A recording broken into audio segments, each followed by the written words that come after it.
Kelly Ray Sunshine here. Who's ready to play? I'm ready, Kelly Ray. I know you are, beautiful Bill, and so are Adam and LaVon.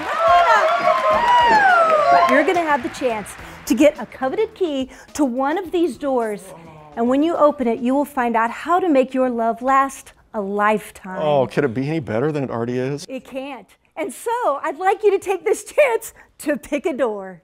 I think door number 2 or 3. No, I like door number 3. No, well, what about 4 and 5? I mean, there's just wants one answer. I can't pick just one. I mean, there's truths behind all of them. I want all of them. Okay, we choose number 2. All right, amen. Let's pick number 2. Wait. But what about number 5? Number 5 probably has the most important truth. Could we get 2 and 5? All right, Bill, door number 2. You can only have one door.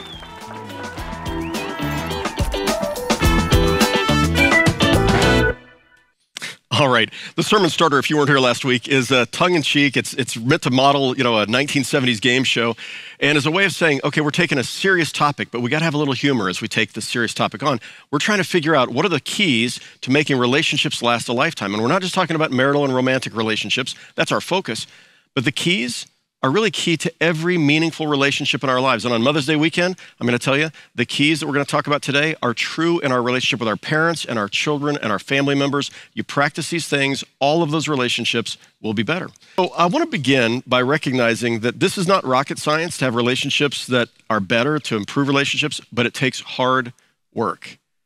And today we're going to come to the second of our 5 keys. So the first one was have a clear MVP, a mission, a vision, and a plan for your relationships. Today, it's make more deposits than withdrawals. Make more deposits than withdrawals. And so we're going to try to figure out what does that mean. And as we think about that, I want to start with a little bit of data. And we're going to actually share a lot of data with you today, but we did a survey as a congregation, and over the last few weeks, now 10,103 people have taken this relationship survey. Most of them members of Church of the Resurrection or regular worshipers on TV, online here in Kansas City. It's the single largest survey of United Methodist that's probably ever been done on relationships. Largest survey probably in the last 3 or 4 years, and one of the largest in the last 10 years. We have some great data. And what I love about this is what I'm going to share with you is not data from people in California or Calgary or New York City. This is your data. You actually answer this. This is your data. So you're going to be learning some things today about ourselves, about us, and what it takes to make more withdrawals than deposits. All right, so I thought it'd be interesting just to start by showing you a little bit of data about who's very happily married. So we asked people, are you very happily married? Are you somewhat happily married? Are you not very happily married? Are you miserable in your relationship? Here's what we found. Based upon the years that people have been married, those who've been married under 5 years, 55% were very happy in their relationships. But something happens around year 5, and that begins to drop significantly. So it drops more than 20% to 42% of people years 5 to 9 who are married were very happy. Look what happens years 15 to 19.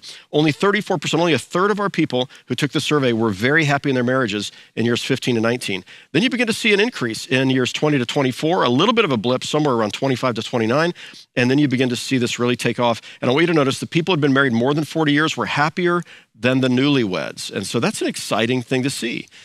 Why is this? Why is it that we find marital happiness drops precipitously? It actually ends up dropping, about 40%. The number of people say they're very happily married between the newlywed stage and by the time they've been married around 19 years. And you know the answer to that. It actually begins dropping at years 5. What begins happening in most marriages around year 5? Well, people start having babies. They have children. And then they have another child. And then maybe they have another child. And then you have these years where they're little, and then they're in elementary school, and then they're in middle school and high school. And it's not that that's bad. Families will say, people have kids, they're like, this is really such a meaningful and joyful part of our lives, but it's hard. And then what happens during that period of time is we're focusing our attention, as I talked about last week in the sermon, on our children, and we're not doing the things that we did when we first fell in love with each other.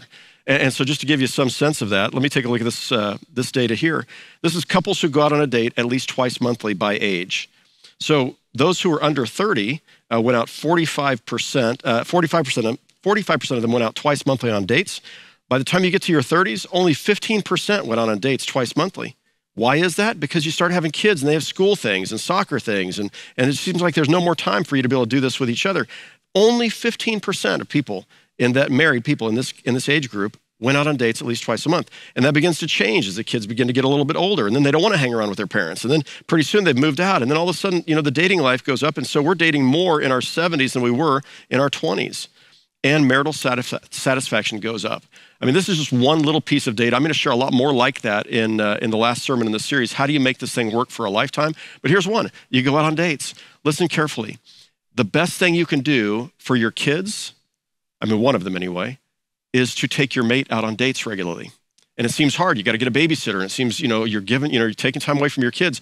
But if you are more in love with each other and you have solidified and you help strengthen your relationship, you're going to find that you're better parents. They have a better model for what it means to be married. It's important that we continue to romance one another.